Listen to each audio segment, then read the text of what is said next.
Doctor Bhupen Hazarika সমন্বয় ক্ষেত্ৰ পৰিচালনা সমিতিৰ সমূহীয়া প্ৰচেষ্টাৰে স্থানীয় ৰাইজৰ সহযোগত আজি নৱমবাৰৰ কাৰণে এই ফুটবল খেল প্ৰতিযোগিতাৰ আজি সামৰণি দিন।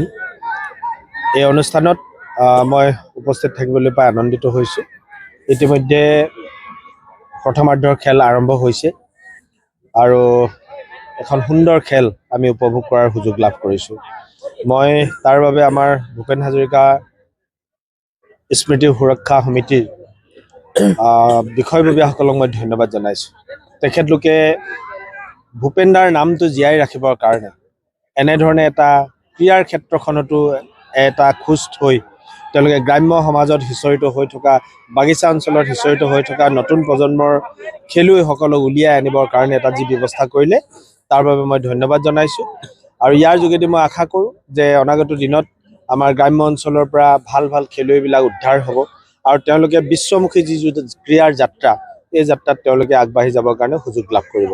গতিকে পুনৰবাৰ মই সকলো খেলুৱৈলৈ মই অন্তৰৰ পৰা অভিনন্দন জনাইছোঁ আৰু উদ্যোক্তাসকললৈ ভূপেন হাজৰিকা সমন্বয় ক্ষেত্ৰৰ যি পৰিচালনা সমিতিৰ বিষয়ববীয়া আছে, যুৱ বন্ধুসকললৈ বিশেষকৈ মই চন্দন গগৈৰ কথা ক'ব লাগিব আৰু ইয়াৰ স্থানীয় ব্যক্তিসকলৰ কথা ক'ব লাগিব যে তেখেতলোকে সকলোৱে ঐকান্তিকভাৱে যোৱা 9টা বছৰ এনেধৰণে খেল পৰিচালনা কৰি আহিছে।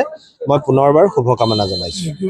মই বিধায়ক পুঁজিৰ পৰা 3 লক্ষ টকা তেখেতলোকক দিছিলোঁ। ইতিমধ্যে তেখেতলোকৰ কাৰ্যালয়টো নিৰ্মাণ কৰিছে আৰু এইবাৰ পুনৰ তেখেতলোকক 12 লাখ টকা দিয়া হৈছে। ইতিমধ্যে তেখেতলোকে 4 বেৰা পকীকৰণ কৰি নিৰ্মাণ কৰিবৰ কাৰণে কাম আৰম্ভ কৰিছে, আপোনালোকে গ'লেও দেখিব।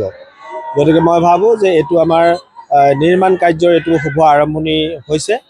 ইয়াৰ পাছত মাটিডোখৰ যথেষ্ট ভৌগোলিকভাৱে পিছপৰা, মানে দ জেগা হয়, বহুত মাটি চাটি আমি ভৰাব লাগিব।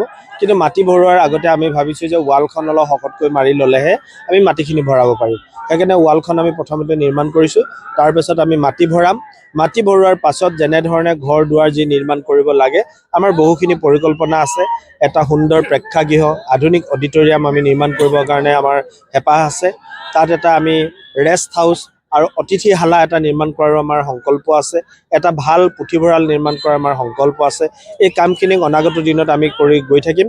অনাগত 5টা বছৰৰ ভিতৰত তাত এটা সুন্দৰ প্ৰকল্প আমি কাৰ্যান্বিত কৰি তুলিব পাৰিম বুলি মোৰ বিশ্বাস আছে।